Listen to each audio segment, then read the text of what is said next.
If you want to deter bad behaviour using laws, you've got to be able to prosecute. There's no other way. You've got to be able to threaten people with a real prosecution.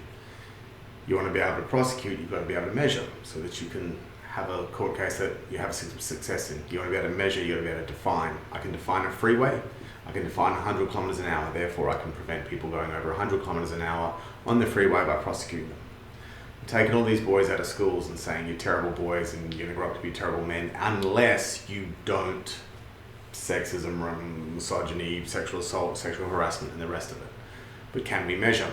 That means can we define? I'm going to keep that in mind as I show you what's going to happen next, something that's just happened this morning. And I'm going to say to you that we simply cannot do this because we simply have no definitions. And it's not because we're not smart enough, we haven't got the balls on us to go through with this. We have got one big toe in the shallow end of this and we're not prepared to jump into the deep end. So as we progress, try and keep in mind that we're trying to teach, let's say 16-year-old boys who, if they're not already, will soon become sexually active, how to behave well in the dating scene so as not to hurt anyone. And to do this, we're going to try and to define what is good and bad so that, like an average IQ'd 16-year-old boy can understand it. Let's go. So this is the particular picture that came to my attention today.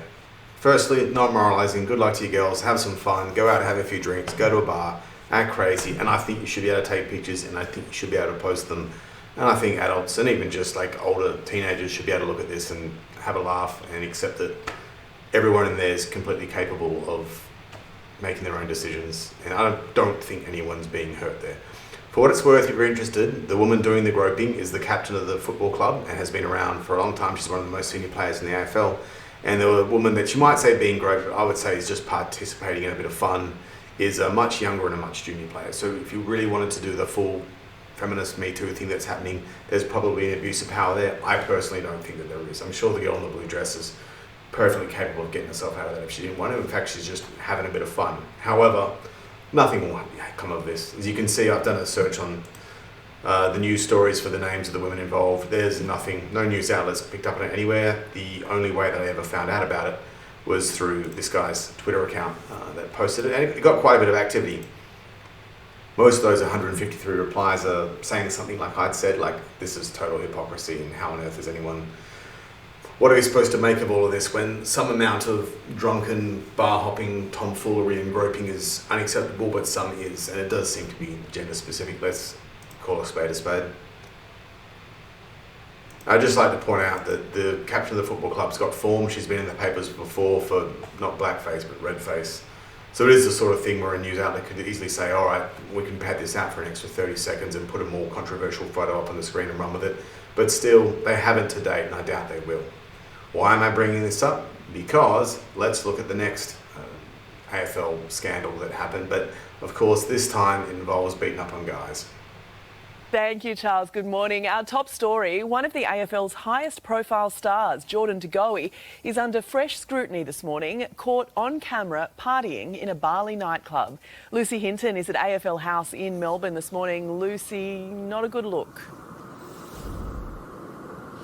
It's certainly not a good look, Jane. The Collingwood star in the video can be seen dancing and making sexualised hand gestures to the camera. He's in Bali for a 12-day break. The Collingwood club gave their players permission to enjoy their 12-day break, and it knew that De Goey was headed to the Indonesian party island. This is, of course, not the first time the 26-year-old has found himself in hot water. In October last year, he was arrested over a booze-fuelled night in New York. He avoided jail time over that. So this guy, Jordan De Goey, he's a superstar. He plays for the same team as the ladies that I was just talking about before did.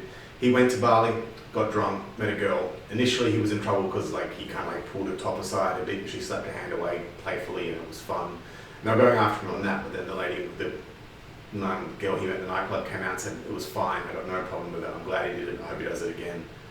And so they let that go, and then they said that what he did was make a sexualised gesture, which I know, but honestly it was nothing. You see people do that sort of stuff all the time, and it's misogynistic. And there's a footage, I couldn't fill this full of footage, but honestly this was top story forever, and there were people saying that he's a gross misogynist for making this sexualised gesture. It wasn't, it was stupid. Here's the next one. Well, is investigating a leaked video of Richmond star Dustin Martin, which is making the rounds on social media. Sunrise reporter Nathan Curry is at AFL House in Melbourne. Nathan, what does it show?